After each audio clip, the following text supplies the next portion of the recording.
the topic which we are going to start, that is forfeiture of it. That is very important for final examination point of view. forfeiture का मतलब क्या होता है? अगर company अपने allotted shares को cancel करती है उसको हम कहते हैं शेयर फोरफीट। फोरफीचर मीन्स कि अगर कंपनी अपने अलॉटेड शेयर्स को कैंसल करती है उसको फोरफीचर कहते हैं। शेयर्स कैंसिल कब होते हैं? अगर shareholder in spite of so many reminders they fail to pay the call money और अलॉटमेंट मनी, तो कंपनी क्या करती है? उनके शेयर्स भी कैंसिल कर देती है और जो amount what ever the amount they have already paid that will be forfeited by the company. अब जब भी कोई कंपनी शेयर फोरफिट करती है, ये पॉइंट ध्यान से सुनना, हमने क्या करना है? हमने शेयर कैपिटल को डेबिट करना है। डेबिट क्यों करना है? क्योंकि इंक्रीज होने की बजाय शेयर कैपिटल क्या हो रहा है? डिक्रीज हो रहा है, और जब भी शेयर कैपिटल डिक्रीज होता है इट विल बी डेबिटेड। अब शेयर कैपिटल जब डेबिट करनी है तो क्या आना है? कितने नंबर ऑफ शेयर्स आपके फोरफिटेड हैं इनटू कॉल्ड अप अमाउंट पर शेयर। पर शेयर की कॉल्ड अप अमाउंट कितनी है? सपोज 10 रुपए का शेयर है, कंपनी ने 2 रुपए की फाइनल कॉल नहीं मंगवाई, तो इट मींस इस केस में जो आपकी कॉल्ड अप अमाउंट है दैट विल बी 8 पर शेयर। शेयर कैपिटल को कौन सी अमाउंट से मल्टीप्लाई करना है? शेयर कैपिटल को आपने करना है जितने नंबर ऑफ शेयर्स आपके फोरफिटेड हैं इनटू कॉल्ड अप अमाउंट पर शेयर। उसके बाद अगर आपने call in arrear account open किया है तो यहां लिखना है टू कॉल इन एरियर। ये कब लिखना है? If call in arrear account is open. Call in arrear में कौन सी अमाउंट आनी है? कॉल इन एरियर में अमाउंट आनी है number of shares forfeited into unpaid amount per share। और अगर आपने call in arrear account open नहीं करा, अगर आपका call in arrear account open नहीं है तो आपने क्या करना है? मान लो अलॉटमेंट के पैसे नहीं आए, 2 शेयर अलॉटमेंट। फर्स्ट कॉल नहीं आई, 2 शेयर फर्स्ट कॉल। अब आप कहोगे सर जब हमने इतनी चीजें लिख दी तो फोरफिट क्यों होना है? फोरफिट बेटा जी वो अमाउंट होनी है जो हम ऑलरेडी पे कर चुके होते हैं।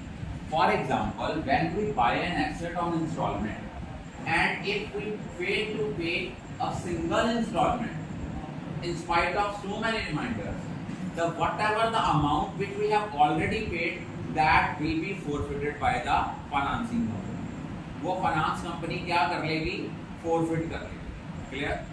इन द सेम वे अगर आपने मान लो शेयर्स जो हैं, कंपनी ने आपके शेयर्स में कॉल मनी पे नहीं की in spite of so many reminder, तो वो क्या करते हैं? जो अमाउंट आपने ऑलरेडी पे की होती है उस अमाउंट को वो क्या कर लेते हैं? फोरफिट कर लेते हैं। तो अब यहाँ पे क्या आएगा? शेयर कैपिटल को डेबिट किया जितने नंबर ऑफ शेयर्स फोरफिटेड थे इनटू कॉल्ड अप अमाउंट पर share.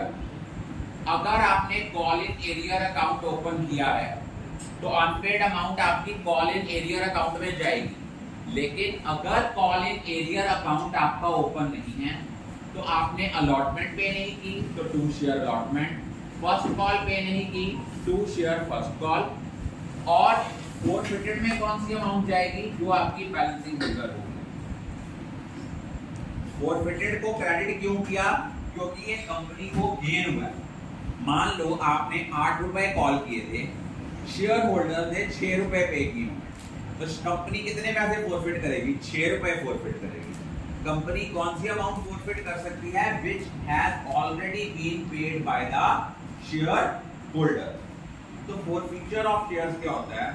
For feature of shares का मतलब होता है अगर कोई कंपनी अपने अलॉटेड शेयर्स को कैंसिल करती है, when the shareholders fail to pay the call money in spite of so many reminders, the amount which has already been paid by the shareholder that will be forfeited by the company.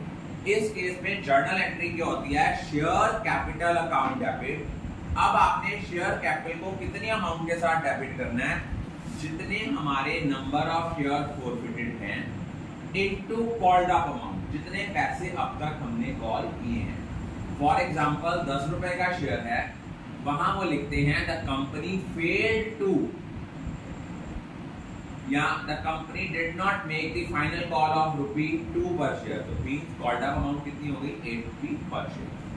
Call in arrear कब लिखना है, अगर आपका call in arrear account open है तो जो पैसे नहीं आए हैं उनको हमने कॉल इन एरियर में लिखना है।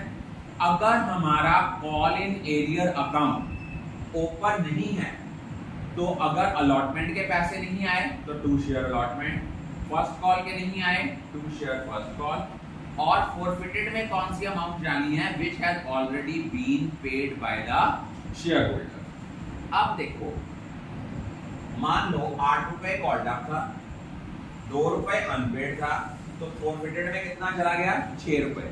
अब आपको पता है जब पुरानी चीज हमने किसी को बेचनी होती है बट ऑब्वियसली डिस्काउंट पे बेचते हैं, वैसे हम शेयर्स डिस्काउंट पे इशू नहीं करते, लेकिन अगर हमने फॉरफिटेड शेयर्स को री इशू करना है it can be issued at discount, लेकिन मैक्सिमम डिस्काउंट कितना होगा, जितने शेयर फॉरफिटेड की अमाउंट हमने फॉरफिट किए 6 रुपए पर शेयर, इट मींस हम मैक्सिमम डिस्काउंट दे सकते हैं 6 रुपए पर शेयर, और मिनिमम इशू प्राइस कितनी रखेंगे, 10 में से 6 गए 4 रुपए। देखो वैसे as per section 53 of the companies act, no company can issue the shares at discount, but in case of reissue of forfeited share it can be issued at discount, but to the extent of the amount credited to the share forfeited account. Maximum discount हम कितना दे सकते हैं, जितना share forfeited account में हमारी amount credit हुई है, that is 6 रुपए पर शेयर। 10 रुपए में से 6 रुपए हम डिस्काउंट दे सकते हैं, रिमेनिंग कितना बच गया, 4 रुपए, वो हम डिस्काउंट नहीं देंगे। सिर्फ हम 10 रुपए से 6 माइनस करके 4 रुपए जो है वो इशू प्राइस है, मैक्सिमम डिस्काउंट 6 रुपए है। उसके बाद नेक्स्ट होता है इन्हीं शेयर्स को री इशू करना है। जब आपने री इशू करना है आपने एंट्री करनी है बैंक अकाउंट डेबिट। अब मान लो वो कहता है 8 रुपए का शेयर था, 8 रुपए पेड अप था, आप इसको इशू कर रहे हो 6 रुपए के हिसाब से, तो बैंक में चला गया 6 रुपए। जो हमारे 2 रुपए नहीं आए उसके लिए हमने किसको डेबिट किया, उसके लिए डेबिट किया हमने शेयर फॉरफिटेड को। और एंड में एक चीज याद रखना, शेयर फॉरफिटेड के बैलेंस को हमने कहां ट्रांसफर करना होता है, कैपिटल रिजर्व में, because these are capitalised profit. तो इनको नॉर्मल प्रॉफिट से डिस्टिंक्ट करने के लिए हम कहां ट्रांसफर करते हैं, कैपिटल रिजर्व में।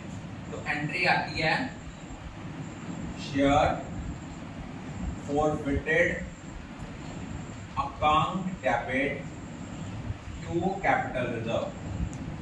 अब आपने ये जो अमाउंट ट्रांसफर की है कैपिटल रिजर्व में, ये कैसे निकालनी है, इसको निकालने का फॉर्मूला होता है amount of share forfeited credited divided by number of shares forfeited into number of shares reissued। जो ये प्रोपोर्शनेट करके आएगा उनमें से जो आपकी amount of share forfeited debited है वो क्या हो जाएगी, माइनस हो जाएगी।